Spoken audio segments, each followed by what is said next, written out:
자, 오늘 우리가 함께 나누실 말씀은 사무엘하 16장 5절에서 14절 말씀입니다. 사무엘하 16장 5절에서 14절의 말씀, 구약성경 489쪽입니다. 우리 5절부터 14절까지의 말씀을 함께 합독하겠습니다. 다윗 왕이 바후림의 이름에 거기서 사울의 친족 한 사람이 나오니 게라의 아들이요 이름은 시므이라.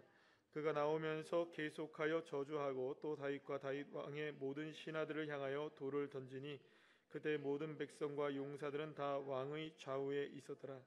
시므이가 저주하는 가운데 이와 같이 말하니라. 피를 흘린 자여 사악한 자여 가거라 가거라. 사울의 족속의 모든 피를 여호와께서 내게로 돌리셨도다. 그를 이어서 내가 왕이 되었으나 여호와께서 나라를 내 아들 압살롬의 손에 넘기셨도다. 보라, 너는 피를 흘린 자이므로 화를 자초하였느니라 하는지라. 스루의 아들 아비새가 왕께 여짜오되 이 죽은 개가 어찌 내 주 왕을 저주하리이까. 청하건대 내가 건너가서 그의 머리를 베게 하소서 하니 왕의 이르되 스루야의 아들아 내가 너희와 무슨 상관이 있느냐. 그가 저주하는 것은 여호와께서 그에게 다윗을 저주하라 하심이니 내가 어찌 그리하였느냐 할 자가 누구겠느냐 하고, 또 다윗이 아비새와 모든 신하들에게 이르되 내 몸에서 난 아들도 내 생명을 해하려 하거든. 하물며 이 베냐민 사람이랴. 여호와께서 그에게 명하신 것이니 그가 저주하게 버려두라. 혹시 여호와께서 나의 원통함을 감찰하시리니 오늘 그 저주 때문에 여호와께서 선으로 내게 갚아 주시리라 하고, 다윗과 그의 추종자들이 길을 갈 때에 시므이는 산비탈로 따라가면서 저주하고 그를 향하여 돌을 던지며 먼지를 날리더라. 왕과 그와 함께 있는 백성들이 다 피곤하여 한 곳에 이르러 거기서 쉬니라. 아멘. 할렐루야. 옆에 있는 분들과 인사 나누겠습니다. 반갑습니다. 예, 감사합니다. 우리 초등부 여름 성경학교 첫째 날을 마치고 또 저녁에 나오셔서 우리 선생님들도 계시고요. 이 밤에 무더위 속에서 주님 앞에 나온 발걸음만 해도 축복입니다. 예, 나오는데 얼마나 망설이셨나요? 예, 그래서 제가 1시간 전부터 에어컨을 틀어놨는데 그래도 여기 온도가 쉽게 내려가지 않더라고요. 오늘 굉장히 더운 날씨입니다. 오늘 이 밤에 나온 여러분들에게 풍성한 하나님의 은혜, 말씀을 통해서 기도를 통해서 역사해 주실 줄로 믿습니다. 자, 오늘은 사무엘하 16장 5절에서 14절까지의 말씀으로 우리 제목 한번 다 같이 읽어볼까요? 시작. 괴로울 때 주님의 얼굴 보라. 이 제목으로 함께 은혜를 나누도록 하겠습니다. 고통은 인생에 있어서 끊임없이 우리에게 다가옵니다. 고통이 없는 인생이란 있을 수가 없죠. 모든 인생들이 다 고통을 겪게 마련입니다. 그러나 그 고통에 대한 우리의 태도에 따라서 그 고통이 더 나쁜 길로 흐를 수도 있고요. 오히려 전화위복이 될 수도 있는 그런 길로 걸어갈 수도 있습니다. 사실 다윗의 삶을 생각해 볼 때에 다윗에게 있어서 기도가 가장 연약했던 때가 언제냐? 다윗의 성경에 나오는 다윗의 많은 이야기들이 있잖아요. 그러니까 다윗의 많은 그 이야기들 속에 다윗이 가장 영성이 좀 떨어졌을 때, 그때가 언제냐면 아마도 이 압살롬에게 굉장히 무정하게 대했던 아들 압살롬을 다시금 왕궁으로 불러놓고 무정하게 대했던 바로 그 5년여 동안의 시간이 아닌가라는 생각을 해보게 됩니다.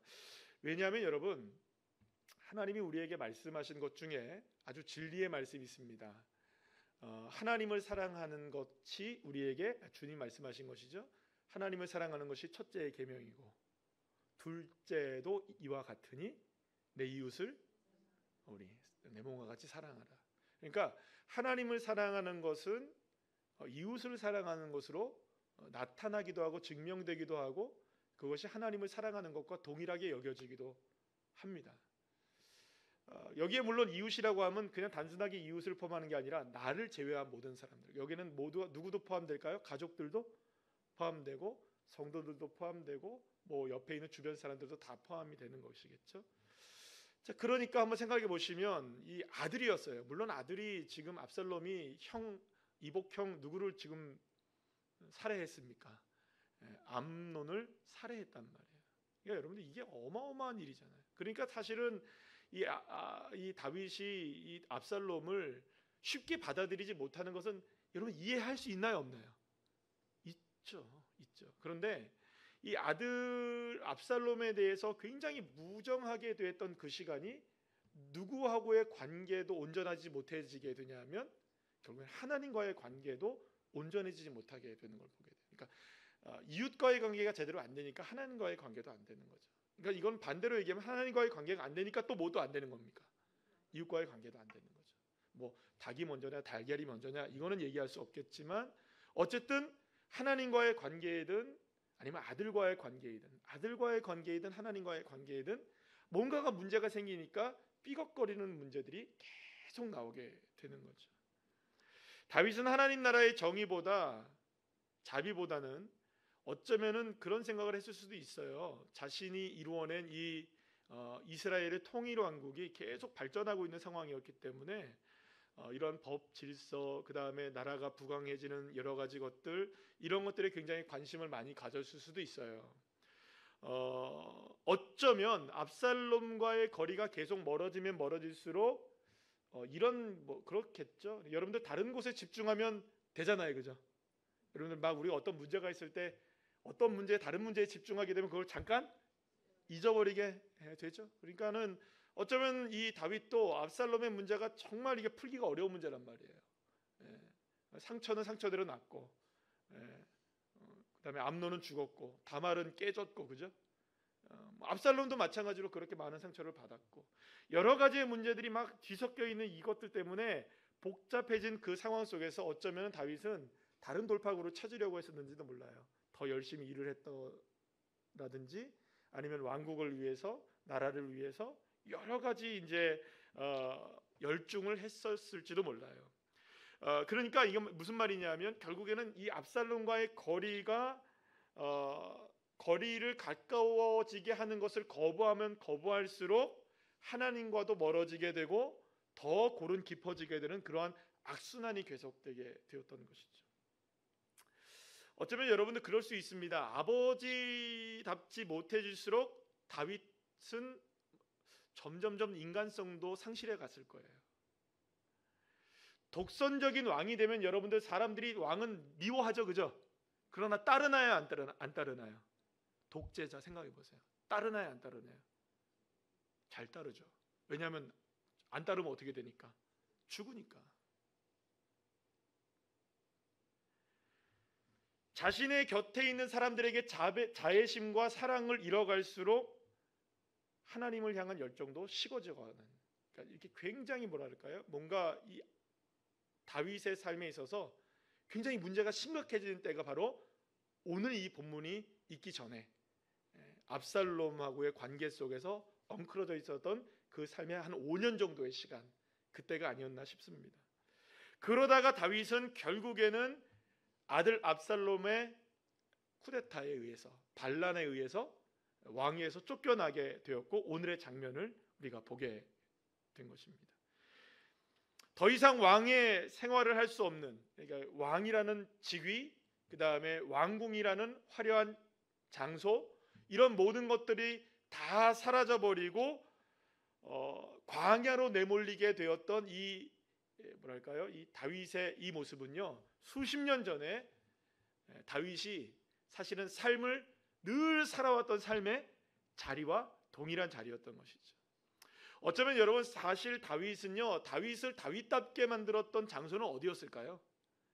광야였다라고 할 수 있습니다. 다윗이 당한 이러한 여러 가지 고통이 시작됐던 곳이 광야이기도 했지만 그 광야를 통해서 이 다윗은 하나님의 사람으로 빚어지게 되었고요, 세워지게 되었고요, 만들어지게 되었지 않습니까? 그런데 이제 다시금 어디로 나오게 된 거예요? 광야로 나오게 된 것이죠. 여러분, 우리가 한번 생각해 볼 것이 있습니다. 아픈 만큼 성숙해진다는 말이 있죠. 그러면 여러분 한번 물어볼게요. 아픈 만큼 반드시 성숙해지나요? 아니죠. 아픔이 성숙해질 수도 있지만 아픔이 그저 더 많은 아픔을 낳기도 합니다. 그러니까 아픔에 대해서 어떤 방향을 택하느냐에 따라서, 어떤 태도를 취하느냐에 따라서 삶이 더 나은 방향으로 오를 수도 있는 것이고 그렇지 못한 삶으로 갈 수도 있는 거예요. 다윗이 당한 고통, 오늘의 고통 뭡니까? 아들에게 쫓겨난 고통. 그리고 오늘 누구에게 막 저주를 당합니까? 시므이라는 사람에게 막 저주를 퍼붓게 되는 이런 고통. 이 고통을 당했을 때 사실은 다윗은 이 고통과 아픔을 더 나쁜 방향으로 끌고 갈 수 있었을 거예요. 여러분, 사울 왕이 그랬죠. 사울 왕은 어땠습니까, 여러분들? 자신이 여러 가지 어려운 일을 당할 때마다 그것을 하나님의 은혜로 풀려가지 않고 자신의 힘과 자신의 생각과 방식으로 풀어내려고 했죠. 그러다 어떻게 됩니까? 결국에는 하나님의 영이 그에게서 떠나가게 되잖아요. 다윗도 이 고통으로 인해서 더 거만해질 수 있었고요, 더 지독해질 수 있었고, 더 외로워질 수도 있었고, 더 세상적인 방법을 사용할 수도 있었어요. 시므이의 문제만 해도 그래요. 여러분들 막 여러분들 돈 던지고 저주하는 거예요. 아비새가 나서려고 합니다. 그러면 여러분들 뭐라고 얘기할 것도 없잖아요. 그래라 이럴 필요도 없잖아요. 그냥 어떻게 하면 돼요, 여러분들? 끝이죠, 그죠? 고개만 끄덕이면 끝나잖아요. 얼마든지 지금 다윗은 무엇인가를 결정할 수 있는 상황이었어요. 군사를 모아서 압살롬을 다시 추출할 수도 있었고요. 지금 오늘 본문에 보면 어떤 본문이 나오냐면 모든 백성들이 누구를 따릅니까? 지금 다윗을 따르고 있었어요. 폐위된 다윗을 사람들이 따르고 있었다고요. 그럼 여러분, 여기서만 군사를 모은다 하더라도 압살롬하고는 전쟁을 벌일 수 있을 거 아니에요. 선택지는 다양했습니다. 얼마든지 힘으로, 능으로, 생각으로 어떤 방편을 통하여서 결정할 수 있었을 거예요. 그런데 여러분, 다윗은 광야로 내몰리고 있었던 이 상황 속에서 다시 진정한 다윗다움을 회복하게 됩니다. 겸손하게 기도하는 다윗, 자비가 넘쳐나는 다윗, 인내하는 다윗, 그리고 하나님을 의지하는 다윗, 그리고 무엇보다 하나님의 말씀에 귀 기울이려고 하는 다윗으로 회복되어지게 되죠. 자, 그렇다면 어떻게 다윗은 다시금 하나님 앞에 이러한 신실한 사람으로 회복될 수 있었을까요? 자, 그런데 이미 말씀드린 것처럼 다윗의 인생은 광야의 인생이었다라고 해도 과언이 아니에요. 여러분, 어린 시절을 한번 생각해 보시죠. 다윗이 집에 있었나요? 골짜기의 들판에서 살았었나요? 사무엘이 이새의 집에 찾아와서, 아버지 집에 찾아와서 왕을 세우려고 했을 때 여러분들, 이 다윗은 어디에 있었습니까? 그 집안에 있지도 못했어요. 막내가 어디가 있었습니까? 골짜기에서 양치고 있었잖아요. 이게 광야. 그리고 그렇게 해서 광야의 삶을 시작한 이후에 여러분들, 사울 왕에게 발탁이 돼서 그 전이죠, 그죠? 뭐 어디예요? 골리앗과 싸울 장소도 어디입니까, 여러분들? 엘라? 골짜기. 그리고 사울 왕에게 발탁이 되어 가지고 왕궁에서 잠시 살다가 어떻게 됩니까, 여러분들? 쫓겨나서 10여 년이 넘는 생활을 광야에서 하게 되잖아요. 그리고 거기서 수많은 일들을 겪으면서 다윗이 시편 23편에서 뭐라고 고백합니까? 사망의 음침한 골짜기를 다닌다 할지라도 나는 두렵지 않습니다. 왜냐하면 주께서 나와 함께 하시기 때문에. 이 고백이 있었던 장소가 어디입니까? 바로 광야였던 것이죠. 그렇게 여러분, 다윗의 영성은 광야의 영성이고 다윗의 영성은 광야에서 더욱더 깊어지게 되었던 것이죠. 그리고 이런 모든 광야에서의 삶이 끝나게 되자 다윗은 이제 광야로 더 이상 나가지 않아도 돼요. 그죠? 어디서 살게 됩니까? 왕궁에서 살게 됩니다. 그리고 여러분들 잘 아시다시피 왕궁에서 모든 그 군사들이 다 이제 전쟁에 나간 다음에 한가롭게 밤에 왕궁 옥상을 거닐고 있다가 누구를 봅니까?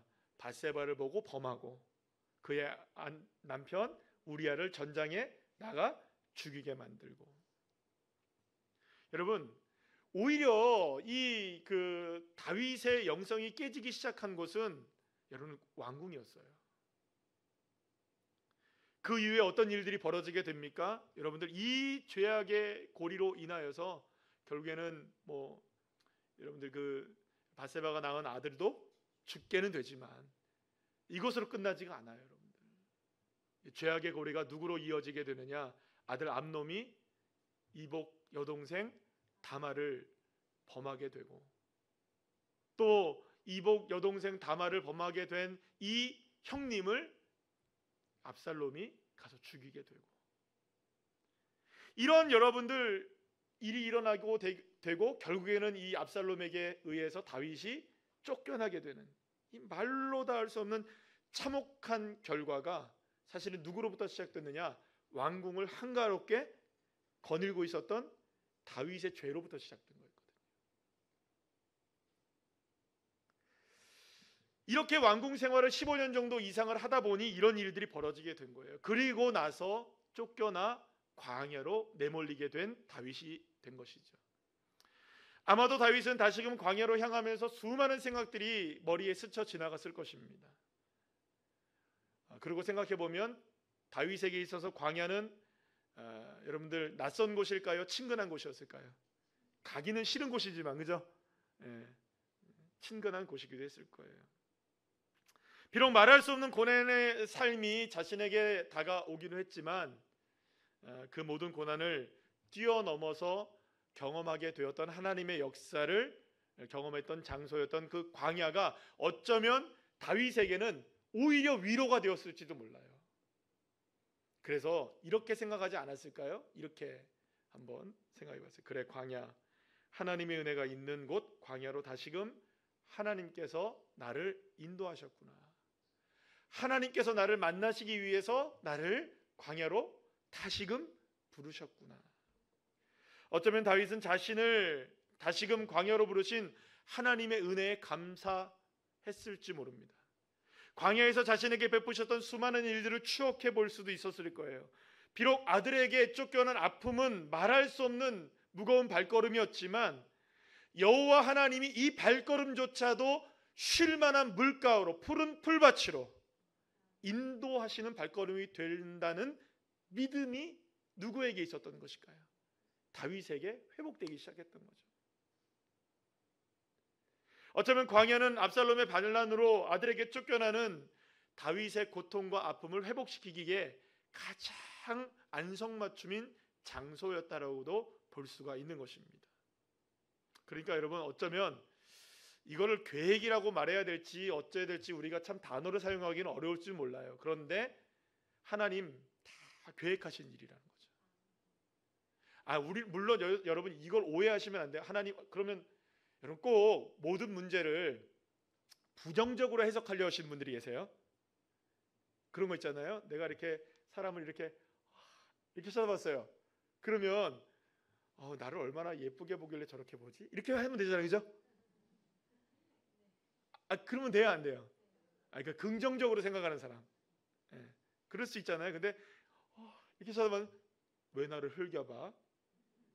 부정적으로 생각하는 사람. 그러니까 제 말을 오해하지 마시란 말이에요. 무슨 말이냐면 어떤 똑같은 상황을 보고도 이거를 좋은 방향으로 생각하려고 하는 사람이 있는 반면 나쁜 방향으로 일부러 생각하려 하시는 분들이 계세요. 그럼 여러분, 우리는 어떤 방향으로 생각하는 게 더 나을까요? 우리의 정신 건강상 우리의 믿음에도 마찬가지예요. 우리 신앙에도 마찬가지예요. 여러분, 그러니까 이런 거죠. 다윗이 광야로 나갔을 때 이거 푸른 풀밭과 쉴만한 물가로 나를 인도하시는구나 라고 생각할 수도 있었을 것이고, 내가 다시 여기로 온다고?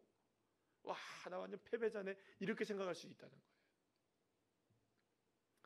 여러분, 결국에는 내가 지금 다윗이 지금 이 쫓겨난 상황 속에서 하나님이 나를 회복시키시기 위해서 이곳으로 작정하시고 예비하셨구나, 이 믿음에 고백을 할 수 있다면 그분은 문제가 없는 분이에요. 사실은 하산하셔도 됩니다. 그런 분들이 무슨 문제가 있겠어요? 그렇지 않습니까, 여러분들? 아니, 내게 이렇게 어떤 일이 당했는데 그런 일 속에서 그래, 맞아, 이것조차도 하나님의 은혜야, 하나님의 계획하심이야, 하나님의 능력의 손길이야.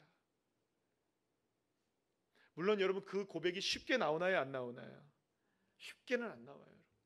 이 쉽게 나올 수 있으면 여러분들 아무나 그냥 하게요. 쉽게 나오진 않지만 어쨌든 그 쉽게 나오지 않는 고백을 내 입술 속에서, 내 마음 속에서 고백할 수 있다면, 사랑하는 여러분, 하나님의 축복입니다. 은혜입니다. 어쩌면 하나님은 다윗이 더 하나님 앞에 겸손하게 엎드려 기도하는 사람이 되기 위해서 왕궁에서 끌어다가 광야에 놓으신지도 몰라요. 어쩌면 하나님 앞에 더 겸손한 사람 되게 하기를 위해서 화려한 왕궁이 아니라 다시금 어디에? 광야로 부르신지 몰라요. 하나님의 마음에 합한 사람에 되게 하기 위해서 하나님이 왕궁에서 끌어다가 광야에 몰아넣으신지도 몰라요. 사랑하는 여러분, 이 사실을 여러분들이 온전하게 믿음으로 아멘하시기를 축복합니다. 그러고 보니 여러분들, 저도 마찬가지고 여러분들도 마찬가지예요. 저도 안 그랬습니까, 여러분들? 화려한 곳 있잖아요, 그죠? 버티고 견뎌내면 견딜 수 있었을지는 모르겠어요. 그런데 그 모든 것들을 다 버리고 광야로 나와 보니까, 와, 아무것도 없는 그 광야였는데 놀라운 하나님의 은혜는 예비되어 있던 거죠. 주님이 나를 거기서 만나시려고, 주님이 나를 거기서 새롭게 하시려고. 그래서 여러분들, 광야는 메마른 곳이고 척박하고 모든 것이 두렵고 무섭고 우리가 힘을 다 뺄 수밖에 없는 그곳이지만, 그래서 거기서는 주님만 역사하시는 곳이라는 거예요. 여러분, 이 놀라운 하나님의 역사를 여러분들이 온전하게 경험하시고 체험하시기를 축복합니다. 그래서 내 인생을 하나님이 왕궁에서 끌어내리셔서 광야로 내던진다 할지라도, 사랑하는 여러분, 주님 감사합니다. 물론 그게 막 웃으면서 감사할 수 있는 일은 아닐 거예요. 마음을 쥐어짜면서, 여러분, 눈물을 흘리면서, 콧물을 흘리면서, 곡을 해 나가면서, 고개를 조아리면서, 하늘을 우러러보면서, 한숨을 푹 보시면서도, 그래, 주님이 나를 이렇게 이끌어 주셔서 감사합니다. 하나님 마음에 그렇게 합한 자가 되기를 원하셨던 하나님. 다윗이 예루살렘을 떠나 피난길을 걷고 있을 때 시므이가 막 저주하잖아요. 돌 던지고 저주하고 먼지 떨어버리고. 여러분들, 이거 굉장히 큰 모욕입니다. 그래서 아비새가 뭐라고 얘기합니까? 9절 말씀, 우리 쉬운 성경의 말씀으로 볼까요? 시작. 왕이시여, 왜 저 죽은 개만도 못한 자가 왕을 저주하도록 그냥 내버려 두십니까? 제가 가서 저놈의 머리를 베어버리겠습니다. 그러니까 다윗이 뭐라고 얘기합니까? 10절 시작. 수르의 아들들이여, 이 일은 그대들과 상관이 없어. 저 사람이 나를 저주하도록 여호와께서 시키셨다면 누가 뭐라 할 수 있겠소? 여러분, 이게 참 어려운 부분입니다. 저와 여러분에게도 이런 다윗의 영성이 있기를 간절히 축복합니다. 저도 마찬가지예요. 이런 다윗의 영성이 있어야 돼요. 다윗은 시므이의 저주가 막 쏟아지는 그때에 그 시므이의 저주마저도 무엇으로 듣게 되었느냐 하면 하나님의 설교로 듣는 거예요. 하나님의 설교. 따라합시다. 시므이의 저주가 하나님의 설교로 들린다. 여러분, 시므이의 저주가 참 고통스럽잖아요. 이루 말할 수 없는 마음의 울부짖음이, 어쩌면 억울한 마음, 수많은 감정들이 이 시므이의 저주 속에 포함되어서 내 귀에 들리고 보게 될 때에, 여러분들, 이 다윗의 마음이 얼마나 찢어졌겠어요. 안 그래도 여러분들 지금 자존심이 바닥에 내동댕이 쳐지고 하루아침에 왕권을 갖고 있었던 사람이 쫓겨나서 광야로, 지금 그것도 누구에게? 창피하는 건 이루 말할 수 없잖아요. 지금 여러분, 이게 여러분 하나님을 의지하며 하나님과 마음에 합했던 다윗의 삶이라고요? 이게 다윗의 삶이라고? 그러니 여러분 시므이가 막 저주한 거야. 너가 이렇게 된 거는 네가 맨날 하나님 뭐 얘기했지만 네가 이렇게 쫓겨난 거는 너 손에 피 많이 흘려서 그런 거야 하면서 사랑하는 여러분, 다윗은 시므이의 비난 속에서 광야로 쫓겨나고 있는 자기 모습을 발견하게 되었습니다. 그것은 그런 것이었을 것 같아요. 지금까지는 자기가 왕으로 살아왔는데 이 사실을 이렇게 생각해보면, 묵상해보면서 그런 설교를 준비하면서 그런 생각이 들었는데요. 다윗은 지금 무슨 생각을 했을까? 지금 이 왕궁에서 내려오면서 비탈길에서 계속 시므이가 저주를 퍼붓고 있을 때 여전히 나는 왕이었을까요? 저는 아니었다라고 생각해요. 하나님 앞에서 내가 왕이 될 수 없는 존재이구나. 하나님 앞에서 나는 지극히 연약한 자이고 나는 하나님 앞에 죄인이구나. 사랑하는 여러분, 광야를 마주한다는 것은요, 어쩌면 우리의 모든 삶의 민낯이 그대로 다 드러나는 걸 이야기해요. 거기 가보면 압니다. 그 자리에 서보면 아는 거예요. 지금까지 내가 뭘 의지하며 살았는지, 뭘 바라보며 살았는지가 다 드러나는 거예요. 만약에 여러분들 제가 대왕공원에서 거기서 가기 전에 막 인간적으로 여러분들 제가 막 연락하고 전화해가지고 우리 예배 드립시다, 뭐 개척합시다 막 해가지고 막 그랬다면 여러분들 하나님 기뻐하셨을까요? 아니면은 하나님 저를 갖다가 너 그럴 줄 알았다 내가, 그럴까요 여러분들? 하나님이 기뻐하셨을까요? 아니죠. 인간적인 방법을 쓰고 또 생각을 하고 그 방법을 사용했다면 주님이 절대로 새로운 우리 교회를 세워주시지도 않았을 테죠. 할렐루야. 하나님이 하신 방법은 무엇이었습니까? 거기서 그냥 드러나게 하시는 거예요. 진짜 오직 주님이신가? 오직 주님으로 충분한가? 오직 주님이면 만족되는가? 사랑하는 여러분, 그래서 여러분들 광야에서 마주친 시므이의 저주라는 이 다윗의 이 고통 속에서 다윗은 지금까지 자신을 치장하고 있었던 모든 화려한 것들을 다 벗어버리게 되는 거예요.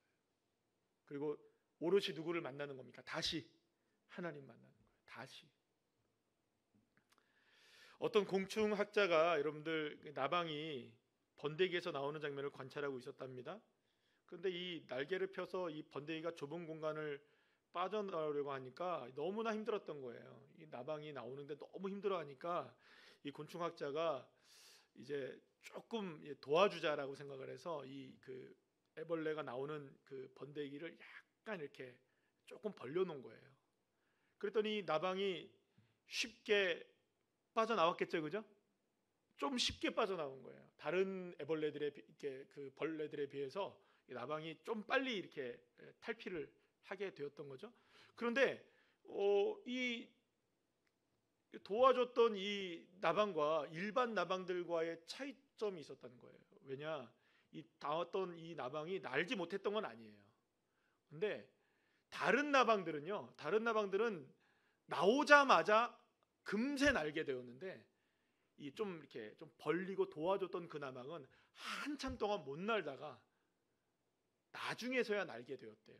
이 이유가 뭔가, 원인이 뭔가를 이렇게 살펴보았더니 이 비좁은 이 뭐랄까, 이 그 애벌레의 모습 속에서 그 번데기에서 나오게 될 때에 그때의 그 날개를 애쓰면서 막 비집고 나오려고 막 369 하는 거죠. 막 이렇게 했죠, 그죠? 막 이렇게 하면서 비집고 나오려고 하면서 그 날개에 힘이 생기고 그 날개에 윤기가 생기고 기름칠이 되어지고 여러 가지 코팅이 되어지면서 비로소 애벌레에서 번데기에서 탈피를 딱 하는 순간 바로 어떻게 되는 겁니까? 나를 수 있었다는 거예요.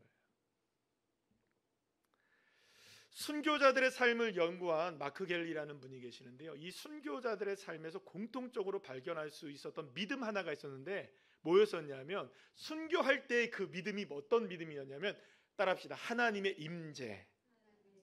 하나님의 임재에 대한 확실한 믿음이 있었다는 것을 발견하게 되었어요. 그러니까 순교의 현장 속에서 이들이 순교를 할 수 있었던 이유가 뭐냐? 순교의 현장이라는 이 말로 닿을 수 없는 인생의 최악의 광야잖아요, 그죠? 최종의 광야이기도 하고, 그 상황에 놓이게 되었을 때 오히려 순교자들은 죽음이라는 마지막 순간 속에서 한 가지를 기뻐했다는 거예요. 딱 하나만 기뻐했다는 거예요. 아, 이 순간에 나와 하나님이 함께 하신다. 이 사실이 진짜로 믿어졌던 거예요. 하나님이 함께 하신다. 다른 그 무엇으로 기뻐하는 것이 아니고요, 하나님이 함께 하신다. 스데반 집사 여러분들 잘 기억하실 겁니다. 사방에서 돌이 날라오고 죽어가고 있었어요.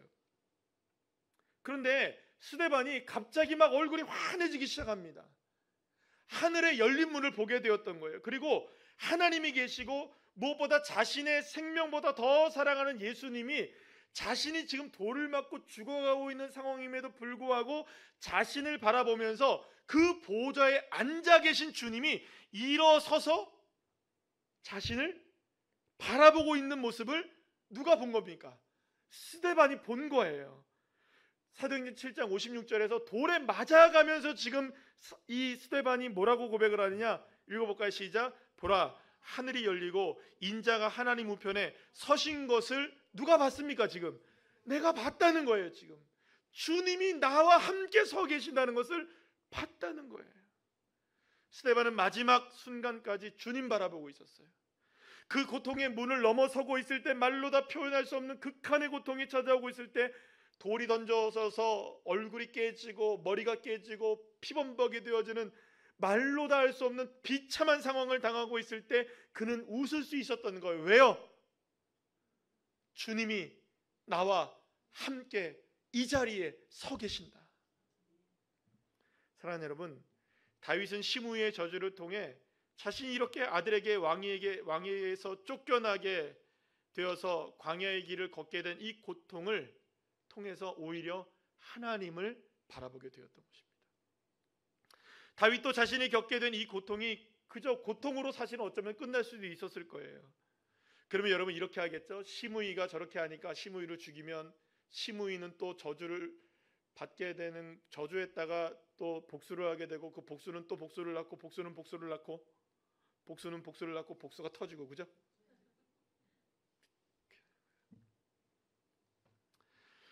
결국엔 여러분, 이 고통과 저주의 그 순간 다윗은 갈림길에 서 있는 거예요. 자신을 향해 말씀하시고 자신을 향해 채찍질하시고 자신을 광야로 내몰고 계시는 그것이 하나님의 은혜입니다라고 고백할 것인가? 아니면 내가 시므이를 비롯하여 압살롬 그리고 거기에 가담한 사람들 내가 가만두지 않겠어 결심하고 생각대로 나갈 것인가? 그러나 바로 그 자리에서 다윗은 온전하게 겸손히 하나님을 바라보는 믿음의 자리로 나가게 되었던 것입니다. 사랑하는 여러분, 어쩌면 우리는 날마다의 인생 속에서 저마다의 나름대로의 광야에 다 서 있을 것이라고 생각을 합니다. 그리고 그곳에서 우리는 그 괴로운 순간 주님을 얼굴을 바라보시는 저와 여러분 되기를 축복합니다. 여러분 얼굴이라는 뜻 아시죠? 예, 얼이라는 게 뭘까요? 얼이라는 게 이제 혼이라는 의미가 있고요. 이게 우리 한글 이렇게 얼굴이 이제 한글이잖아요. 순수 한글 말이잖아요. 근데 얼이라는 게 혼이라는 뜻을 갖고 있고요. 굴이라는 게 이게 굴 아시죠? 예. 터널 이걸 얘기합니다. 그래서 이 얼굴이라는 단어의 뜻에는요, 영혼의 굴, 영혼의 통로, 영혼의 길이라는 의미가 담겨져 있답니다. 그러면 여러분, 그래서 보통 이렇게 우리가 얼빠졌다는 얘기 많이 하죠.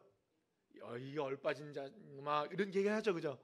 얼빠졌다는 말이 무슨 말이냐면 영혼이 이제 빠졌다라는 의미가 되는 거예요. 여러분 이 얼굴에서 우리가 주님의 얼굴을 한번 생각해 보게 된다면 어떻게 보면 이 주님의 얼굴을 구하고 찾는다는 의미는요, 어떻게 보면 주님이 나의 영혼의 통로가 되어지는 것이죠. 그러니까 우리가 주님을 바라본다는 의미는 주님만이 나의 영혼의 통로입니다. 괴로울 때, 힘겨울 때 다른 것에서 여러분들 우리가 통로, 걸어가야 될 길을 발견하지 마시고 우리가 어디서만 그 길을 발견하셔야 되냐면 주님의 얼굴입니다. 괴로울 때, 내 마음이 슬프고 울적할 때, 내 상황이 지금 힘겨울 때, 도무지 앞길이 보이지 않을 때 주님만이 내 영혼을 채우시고 주님만이 내 영혼의 길을 인도하시고 나를 회복시켜 주시는 통로가 되어 주신다. 요한복음 16장 33절 말씀 우리 다 같이 한번 주님의 말씀이십니다. 다 같이 읽어볼까요? 시작.